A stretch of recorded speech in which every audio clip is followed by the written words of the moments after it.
Here's a quote from Reed Simpson.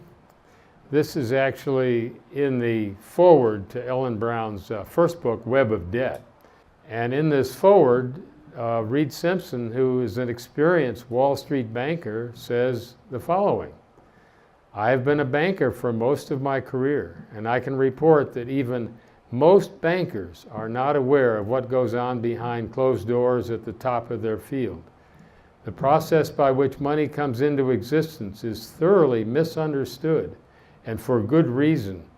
It has been the focus of a highly sophisticated and long-term disinformation campaign that permeates academia, media, and publishing. The complexity of the subject has been intentionally exploited to keep its mysteries hidden. How do banks create money? Here is a revealing statement by U.S. Treasury Secretary Robert Anderson under Eisenhower in 1959. He said, when a bank makes a loan, it simply adds to the borrower's deposit account in the bank by the amount of the loan. The money is not taken from anyone else's deposit. It was not previously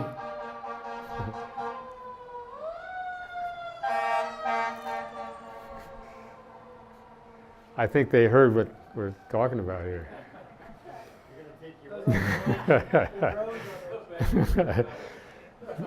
The money is not taken from anyone else's deposit.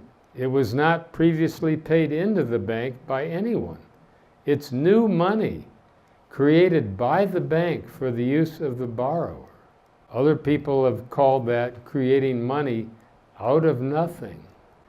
And the Bank of England, which was the first private central bank, founded in 1694, they know how money is created. And they said in 2014, banks do not simply act as intermediaries lending out deposits, basically the same thing that Robert Anderson said, that savers place with them. Commercial banks create money in the form of bank deposits by making new loans. And that's in their quarterly journal from 2014. So if any of us were able to create money out of nothing and lend it to someone and collect the interest, what would stop us from becoming extremely wealthy? Especially if other people could not do that. Only banks can do that. And I have many other quotes. And to confirm what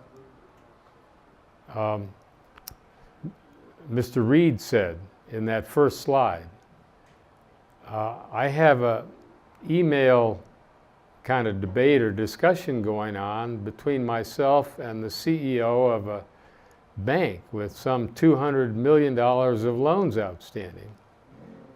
He doesn't believe that banks create money out of nothing. He really doesn't.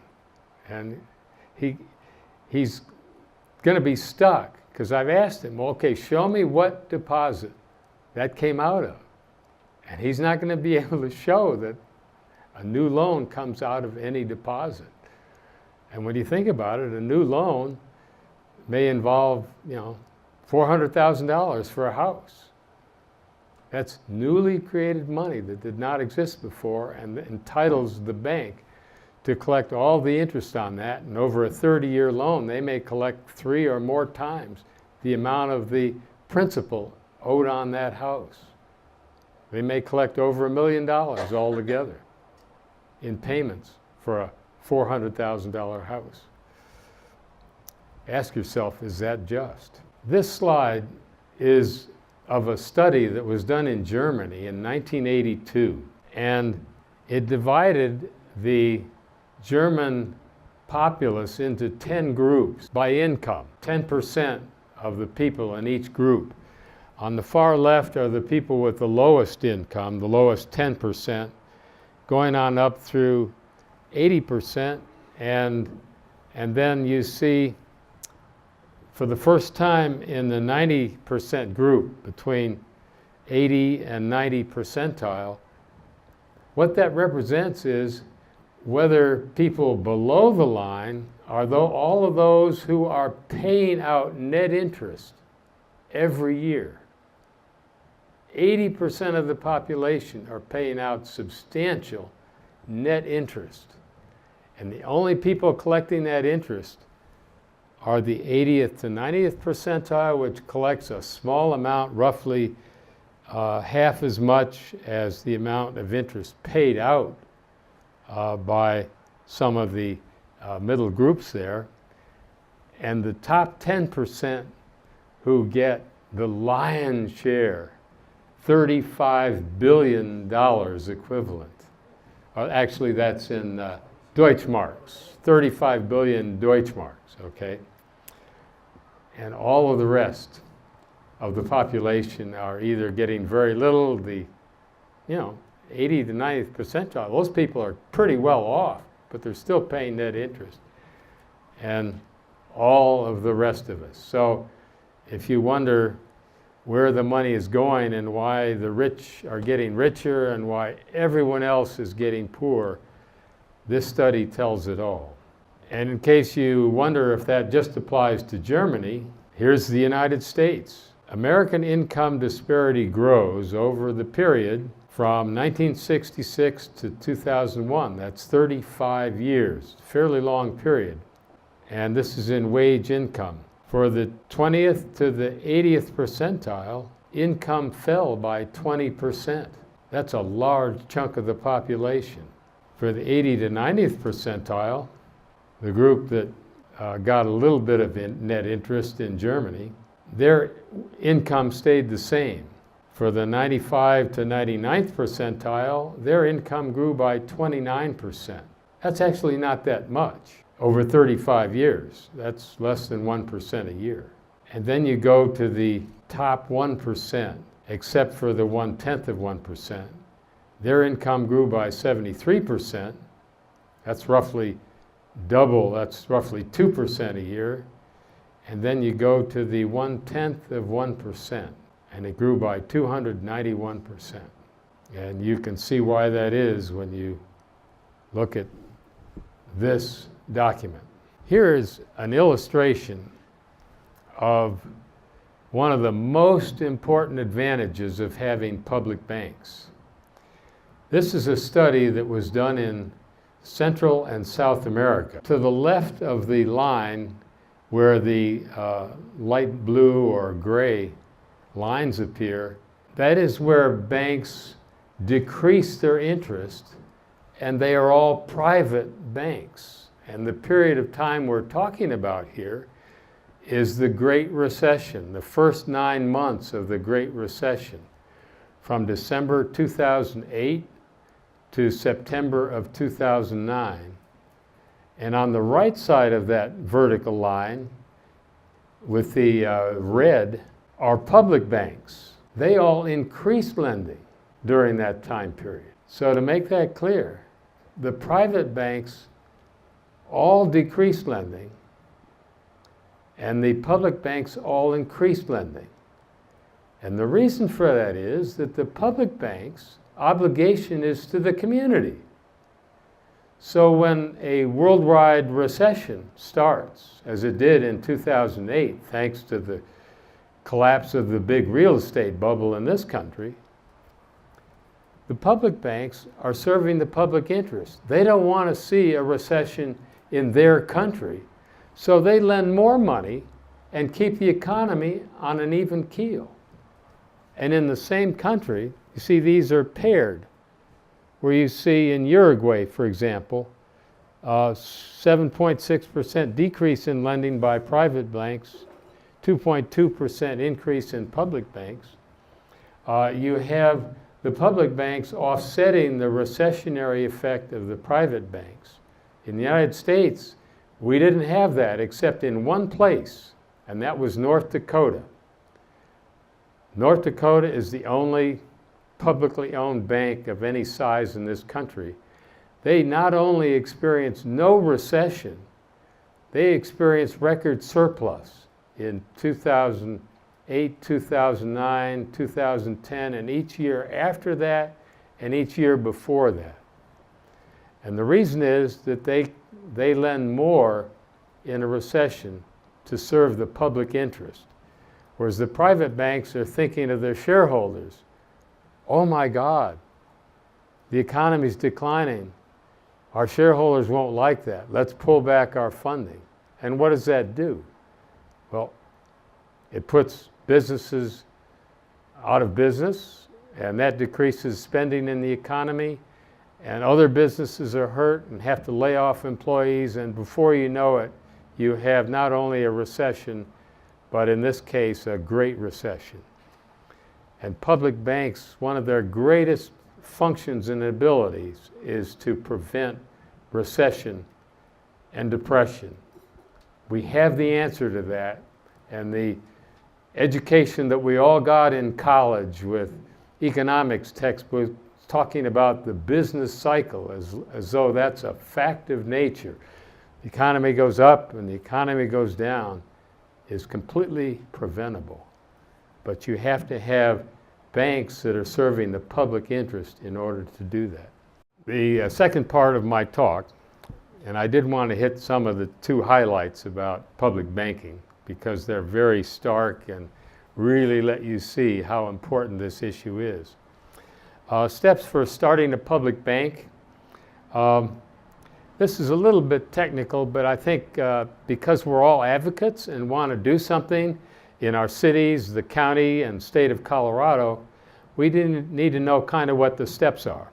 So the first step is where the government authorizes a feasibility study.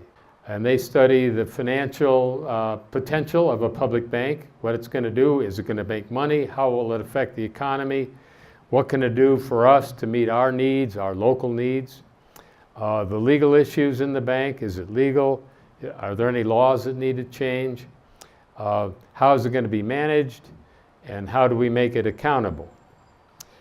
And as Matt Stannard said in his presentation, it needs to be done by experts, I say here, who know public banking, but as he said, are committed to the public interest. And as I say here, no conflicts of interest. Massachusetts ruined their feasibility study by turning it over to the Federal Reserve of Boston. Federal Reserve is 100% owned by the private Wall Street banks that own the 12 reserve banks of the Federal Reserve. So you're actually letting Wall Street assess whether a public bank is going to work. And so it was totally predictable that Wall Street was going to say, oh no, public bank won't do what you want. All those phony arguments that Matt discussed. That should not be done. Santa Fe made a mistake in that the person they hired to do the study, the first study that they contracted for, and they paid $50,000 for that study, which is a pretty good chunk of money. They hired a person from El Paso, Texas, who didn't know anything about public banks, but knew other ways that banks could save money by better financial management. And so that whole report was about better financial management and hardly mentioned public banking. And so the people in the Santa Fe advocacy group said, you know, we have our own expert here. They had a PhD physicist who devoted a lot of attention to the mathematics of banking and how you can create a bank that's going to be prosperous for a city. And so by getting the financial information from the city about what their bond issues were coming due and what they were paying on those, they got that information, and Dan Metzger, who did the study, at no cost, came up with a viable solution that's based on the actual facts of public banking, the way North Dakota does it. And they found the bank could make $500,000 in the first year and would make about $7 million over the next several years. Those figures may have been revised somewhat, but those are the figures that the city of Santa Fe is relying upon. So don't let anyone tell you you have to spend a lot of money on a feasibility study. In fact, the model of a public bank is such a sure thing that you really could almost bypass the financial feasibility part of the study because we know it works. Question is, how will we do that in this city? You still probably want to do that, but it's not that you're proving that public banking works. We already know that without a doubt. We concluded from some of our own experts, including Dan Metzger in Santa Fe and Scott Baker in New York, who is the financial editor for Op-Ed News, one of the 50 or so most widely watched website blogs. He did a kind of a mini feasibility study for the city of Denver, city of Englewood, and the state of Colorado. And he and Dan both think that you probably need about $100 million minimum in deposits to start a state-owned bank or a city-owned bank or other public bank. And we also concluded that you probably need a population of about 100,000 people to have enough people to have $100 million of deposits. That's just a rough rule of thumb. In Boulder County, the city of Boulder clearly has enough money, and it's got well over 100,000 people. Longmont is easily big enough to have its own public bank. And there are at least 10 or 12 cities in Colorado, all of which are big enough to have their own public banks. Of course, Denver and the bigger cities like Colorado Springs and Aurora, but also a number of other cities. And so wherever you live, and we'll do that in Michael's phase coming up here shortly, we'll kind of figure out who's on our team in different cities. And in Boulder here, of course, Richard is going to help carry on the organization of that effort. Of those $100 million minimum that you need to start a bank, about 10 of that could be your capital. So where do you get the money? And this is the question of how to fund a public bank. So you determine the funds available to provide the deposits and capital, or including the capital, cash and existing assets that are relatively liquid. There are definitions of what you can use that way for deposits, but pension funds are also probably the biggest source of potential funding for a public bank. Cities have very large accumulations of pension funds, and most of those, except for maybe 4% of it, are only needed in any one year to fund actual payments, monthly payments to pensioners. So there's a great deal of money available. Scott Baker from New York recommended not putting all of that in your public bank, at least, especially not initially, but politically it might be more feasible to convince the city to put only 10% of that amount in your public bank. Well, that should be enough to put $100 million in there together with your cash and other relatively liquid assets. So you then take your deposits, which are now in Wall Street, and move them from the big Wall Street bank into your own bank. And that's just a transfer. It's not a grant, it's not a gift, it's just your own money, but now it's under your control, our control. So that's one way to get your capital and deposits to run the bank. Another way is to issue revenue bonds. Revenue bonds are bonds where the money to pay the bonds, and of course, a bond is, it's a loan. The city, when it issues bonds, is borrowing money from the public or from a big bank, and it then pays those out over time, like 10 years. A lot of cities have maybe 10 years until those are paid off, and then they have to refinance them. So in a revenue bond, the revenue to pay the bonds comes solely out of the income of the enterprise involved.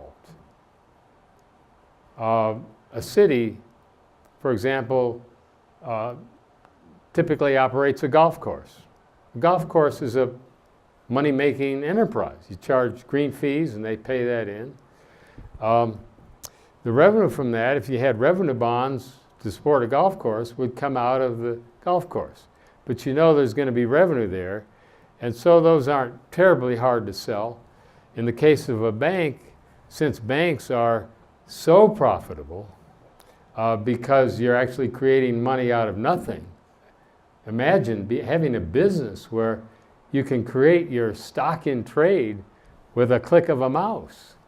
Instead of having to manufacture a car with all these material resources, you just click a mouse and create $400,000 for a house, or $1 million for some project, or $10 billion for a major infrastructure project.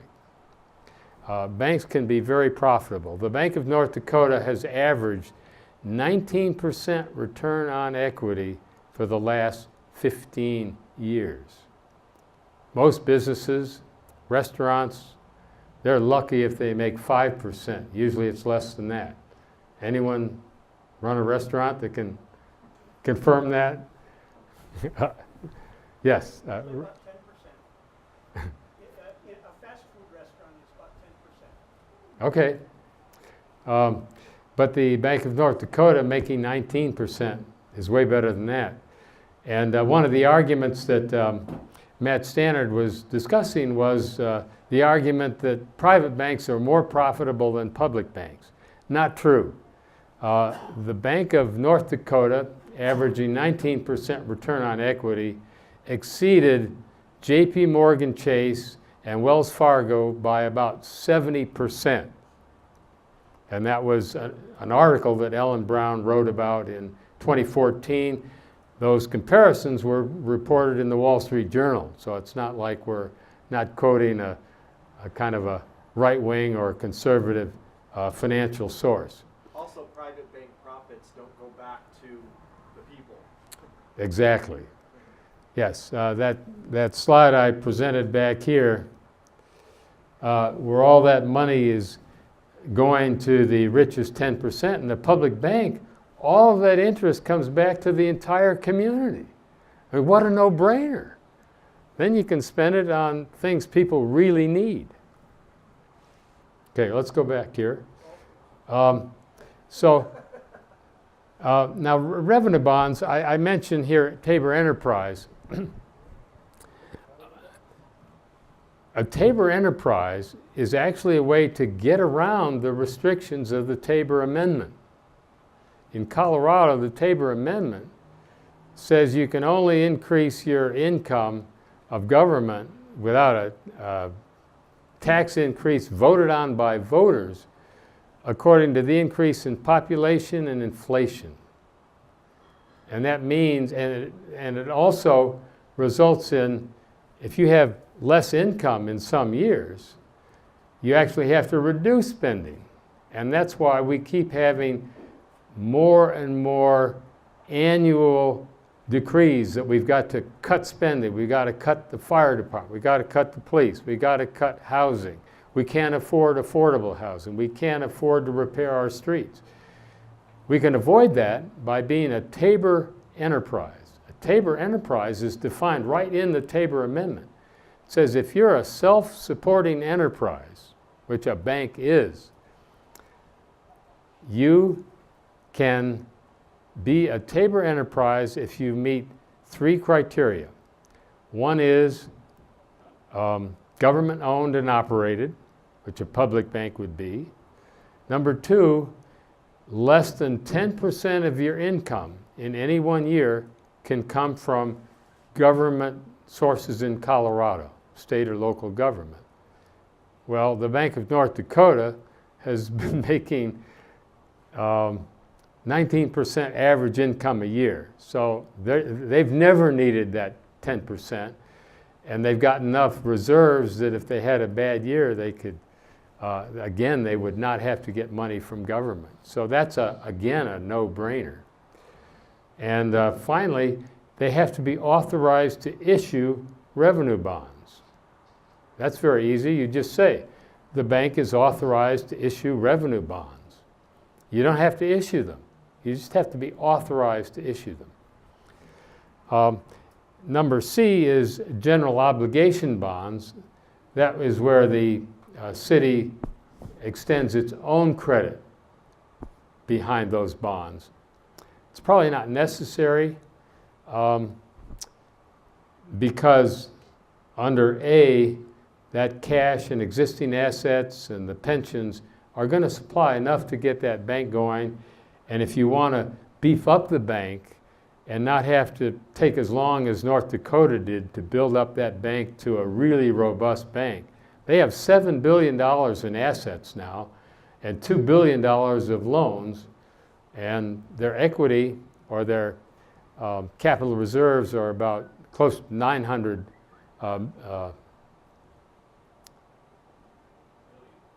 million.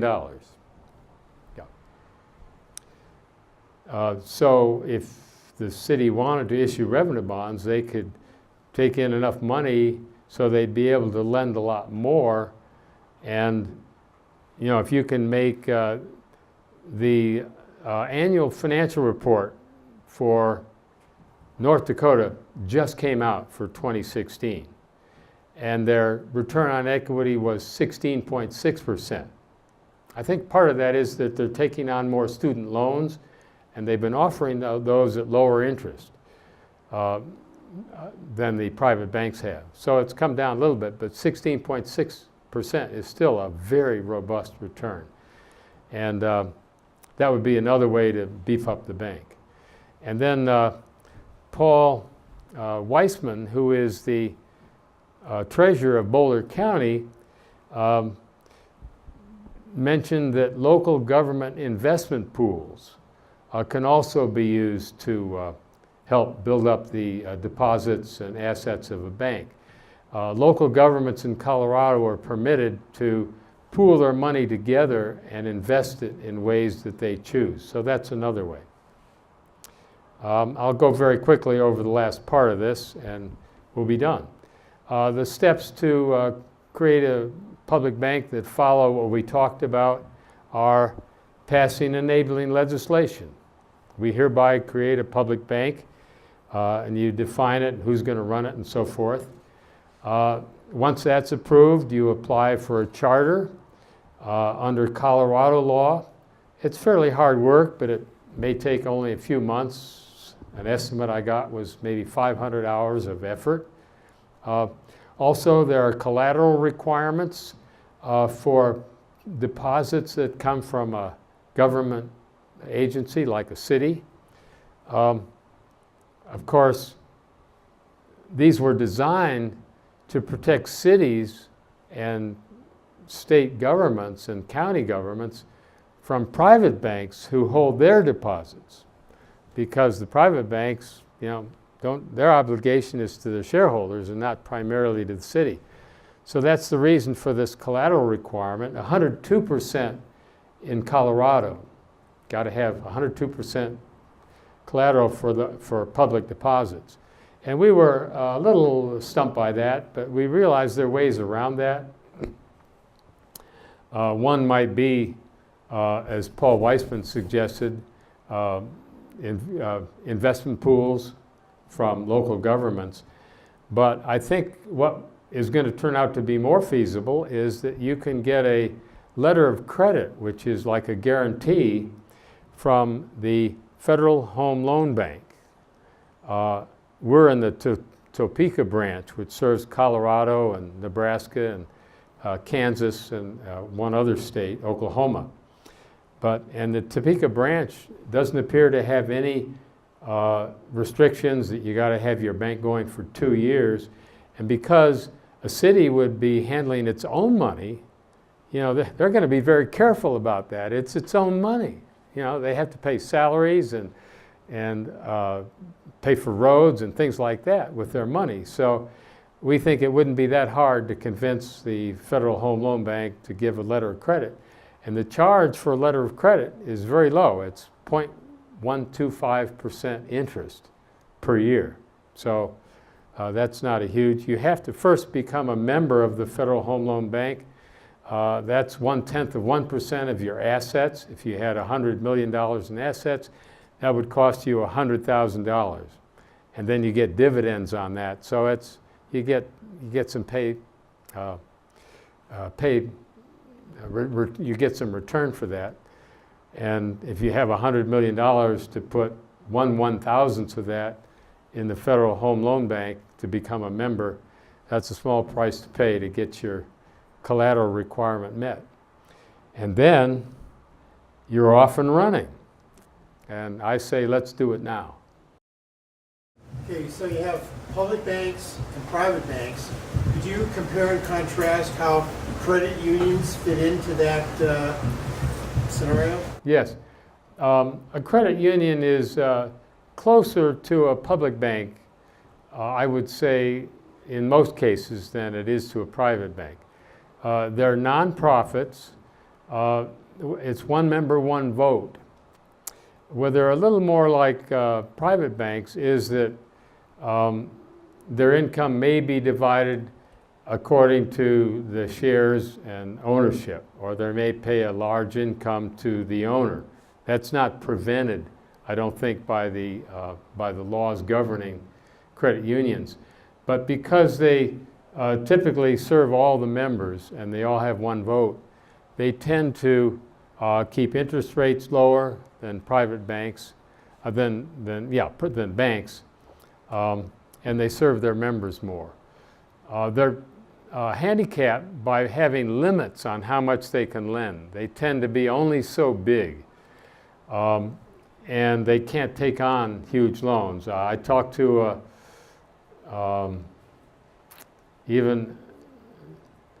the credit union I belong to, which is actually for lawyers and their families, can't take on home mortgages, for example. They take on car loans and other refinancing things. They have some credit cards. So they can't really meet the big needs, the infrastructure, affordable housing, and so forth. Of course, one of the great advantages of public banks is that they will lend to small businesses and medium-sized businesses. Wall Street doesn't want to do that. Those are often relatively small loans by their standards, $50,000 or $100,000. So a public bank will lend to those groups that a credit union can't do and that the big Wall Street banks will not do. And that's why in Germany, where they have 1,500 city-owned banks, they're savings banks, they have the strongest economy in Germany.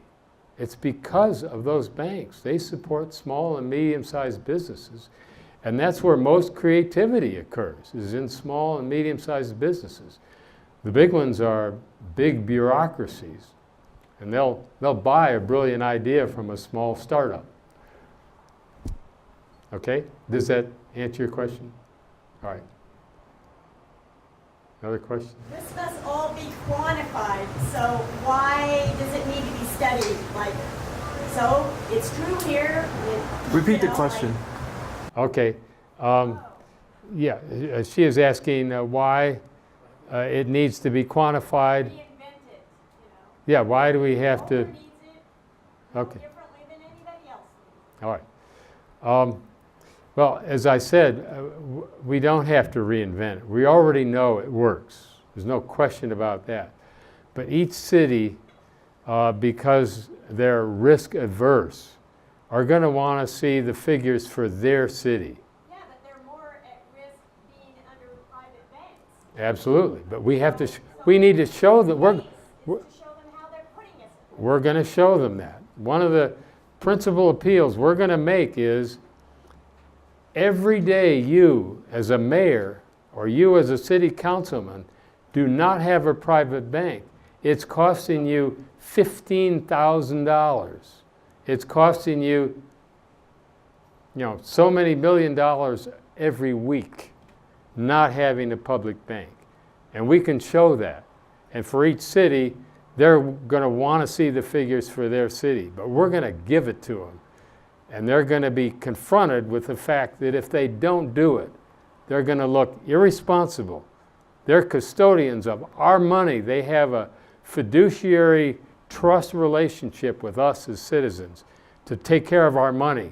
And if they're just throwing it away, they need to be replaced. Okay? Yes? Do you know if Boulder City Council has been approached? Yes. Not as a whole. The question is, has Boulder City Council been approached? And Michael Emilio, who will be on next on our organizational phase, and myself, and Bob Bose, and I think Jeremy didn't make it, but the three of us met with Suzanne Jones, or Zan Jones, the mayor of the city of Boulder, and with Bob Yates, who is a influential council member. And we also met with the chairman or the president of the Chamber of Commerce of Boulder. He was also there. What's his name? I believe it's John Taylor. John Taylor, that's right. That's right. And we talked for about an hour and a half, was it? And Mayor Jones' comment was, "This sounds too good to be true." Well, it also sounds, sorry to interrupt your thought. Yeah. It also sounds, when you're talking to Suzanne Jones, did she mention that the arguments and the support for public banking sound very similar to the arguments and support for municipalization in Boulder? That's a very good point. The question is, did we mention to her that the arguments for For and against. a public bank, arguments for and against a public bank, are very similar to the arguments for having your own public utility that Boulder has twice voted to move forward on. And the answer is we didn't get into that discussion, but that's a very good point, that the arguments are very similar. And we have the added argument that by having a public bank, the city of Boulder will instantly have so much more money every day that they could use to complete this process of taking over management of their public utility. So it would greatly facilitate the completion of that process. We did bring that up, though, that last point. Did we? We did. Okay, I think we That would- did, yes, that's That would right. aid them in that transition. Yeah. Do you want to give a really brief overview of some of the process that we've been involved with around the amendment and the Colorado Bankers Association and some of the challenges that we've had through that whole process, and then like what brought us to the table, understanding and all of that? Okay, that's a good point. Good question. The question is, how did we at the state level go through a ballot initiative and eventually move last year to do a Tabor enterprise? And here's how that went. I'll be brief. A number of us met with people who are really interested in getting a publicly owned bank. They call them Main Street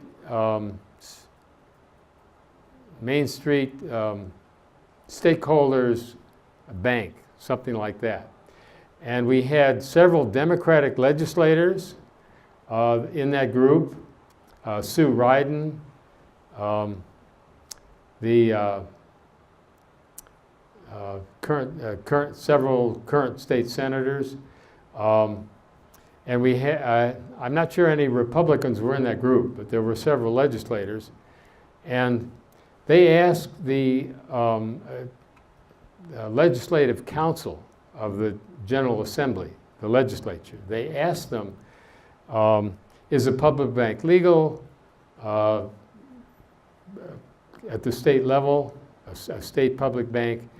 And they came back with a letter from the legislative council saying there were some problems with it.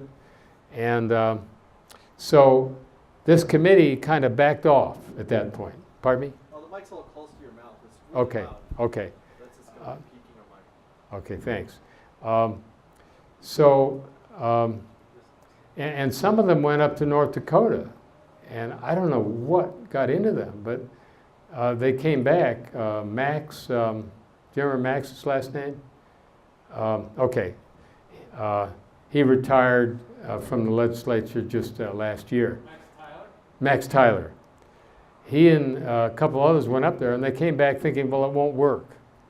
And I was with a group of him explaining that, and he really didn't have any reason that he could advance for it. It sounded like maybe they were afraid the banks would oppose them, which I think was the real reason. And so they came up with this excuse that it wouldn't work. And he wasn't the only one that kind of had that response. But we knew at that point that the legislators, there was another group. There were Republicans. There were Tea Party Republicans. Ray Scott and Kathleen Conde were both members of the House in Colorado. And they went to a Tea Party Republican group where Marilyn Barnewall, who is a Tea Party Republican, kind of right wing, but is very much in favor of public banks on the model of North Dakota. Of course, she wants the income of the bank to be paid back to taxpayers and not used for public purposes, but still she supports that idea. And so I worked with her on some legislation to be, actually she gave it to Ray Scott and Kathleen Conde, and they said they were going to introduce it. And February came around, this was 2012, and it wasn't introduced.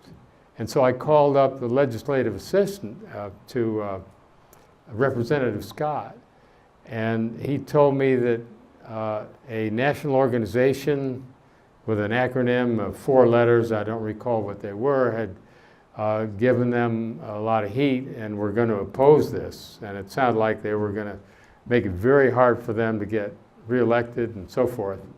You know what the gun lobby did to the people who voted for increased gun control. They got them voted out of office with malicious publicity. So they didn't introduce it because of pressure from a national organization. And the big banks are the deepest pockets probably in the world, and if they get mobilized, they can do enormous damage to any kind of legislative proposal.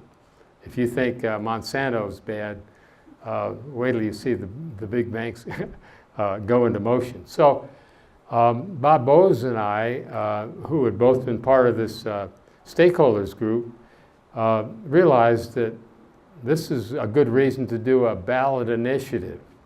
That was one of the original reasons for 100 years ago for having a ballot initiative, which was that the legislators are often responsive more to corporations and big money than they are to the people. So if the people have this right of initiative, they can offset that. So we did a ballot initiative, and we knew that Tabor was an obstacle, and I won't go into the details. We did 4 different versions, and basically we kept trying to find ways to get around Tabor, but we didn't know about the Tabor Enterprise yet and the promise that it showed for getting around Tabor. And so the big banks always showed up with the 2 associations in Colorado, the Independent Bankers of Colorado. They include some of the big banks, but many of the smaller banks around the state. The other group is the Colorado Bankers Association, which is the really big banks and others. And some aren't part of that, actually. Goldman Sachs, I think, is not a member of that. And they don't do much banking here. But they had their lawyers totally prepared, but all their arguments were technical arguments that, and a ballot initiative before the title board, the only objections that can be made are technical arguments. That it involves more than one subject. And they asked us what our subject was. We said a state-owned bank. When we put in provisions that would prevent the income from having to be paid back to taxpayers, they said that makes it a separate subject. And it went to the Supreme Court. I wrote briefs for that. I happen to be a lawyer also, by the way. So I wrote briefs for that, and the Supreme Court affirmed and said, yeah, that would be a second subject. So just last year, as you know, Amendment 71 passed, and that makes it much harder to get ballot initiatives passed.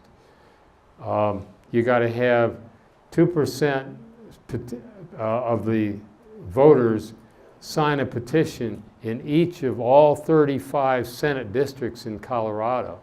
So you got to go all over the state and get all these, and so any one district kind of has a veto power over getting it on the ballot, and then the vote has been up from 50% to 55%. And the cost was already, to get enough signatures, was about $250,000 or more, $300,000. With this change, it's up to $500,000 to $1 million. And you know, we have, I think, $15 in our bank account right now, so we couldn't quite cover that. So we didn't put in a ballot initiative this spring. But there's litigation that's challenging that as taking away the one man, one vote rule as unconstitutional. And that's being brought by a very good public interest lawyer and some of their allies. If you can help fund that, why please do, because the ballot initiative doesn't need to be crippled by this unreasonable petition provision.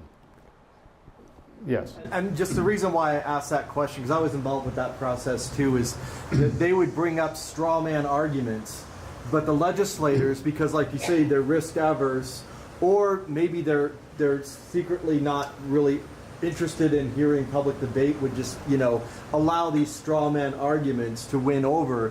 And so being aware of that as we move forward with these things is, I think, really important to hedge those sorts of straw man arguments before they happen. What's straw man?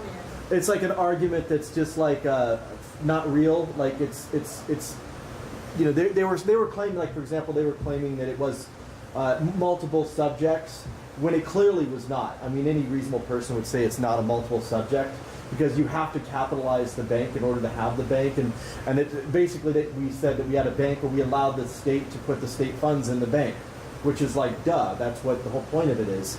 They made the argument that it was two subjects, which was completely absurd, yet they still favored on the side of the banks. And that's kind of the way a lot of these Well, how can they take? lawmakers, that's how they operate. They're not engaged of course in they're real not. discourse. Yeah. They're not. Intentionally, the real discourse is the legal argument for it not being two different subjects. The technical argument for that. Right, but their argument So was what- BS. Well, let's not spend any more time on that, because until this litigation is a success, we're spinning our wheels with a ballot initiative. James, you want to ask, then Marty? Yeah. I'm curious about the political situation, with the Democrats being so tied to Wall Street. Will we get a lot of resistance from that, and then be a big obstacle to try to overcome? I mean, what kind of resistance will we get from the Democrats? Okay, well, to answer that question, how much resistance will we get from Democrats who are kind of tied to Wall Street? It's true. We would get resistance or lack of cooperation from mainstream Democrats who are tied to Wall Street. However, we discovered through the national movement to get public banking that the big banks have the most influence at the federal level. Okay, They fill the Treasury and other departments. They have somewhat less, but still heavy influence in the state legislatures. We had legislation in 20 states introduced, but in state legislatures, just like the federal Congress, they have committees that can block legislation. So all you need is a few people heavily enough funded by the big banks to say, no, we're not going to give you a hearing, and you don't even get a hearing. So it's easy for them to block at the state level. So we realized the way to go is to go at the local level. With cities, you don't have, like in Colorado, a legislature with two houses, one of the houses in Democratic hands, one in Republican hands, and both of them influenced a lot by banks. In a city like Denver, you've got 9 people, you only need 5 votes, and you don't have 2 houses, you just need to convince those 5. In Longmont, there's 7, you just need 4 votes. So that's why we've been focusing on the city level. The counties are more difficult, they tend to be more rural and therefore more conservative influence. Yeah. Our next part of this, maybe we should, well, do you want to ask your question, Marty? Then I think we ought to move to the organizing phase because it's getting a little late here. Yes. Real quick, is it have to be a constitutional amendment, or could you make it a statute? We think it can be a statute. We don't think there's any barrier. We need to do more legal research on that. We're seeking grants. We're supposed to hear this week and from Denver Foundation. We may apply to the Boulder Community Foundation. We have set aside money for legal research. I had a law student on our previous grant. We had a $5,000 grant. We used probably a third of that on legal research, answering some of these questions. So I think, yes. Just one more quick thing.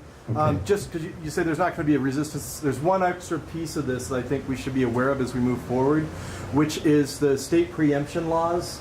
They have preemption laws that say local governments do not have a right to compete with businesses, and they've had this with Longmont with their public utility as their internet. And there's this movement should be connected with the community rights efforts. There's efforts to create statutes that say communities have a right to self-governance. And if I would say there's going to be any resistance from this, it's going to come from the state preemption laws, which prevent local. In theory, there's a fight over this, and you can look up what happened with the Longmont internet. They have an internet as a public utility, and there was a big fight between the people of Longmont that said, no, we want to have this, and the state said, no, you can't do this because it's it's competing with Comcast or whatever. And there's huh? So anyways, that's just another. I think moving forward we have to be realistic about and be prepared for the not be Pollyannish about it. That's right.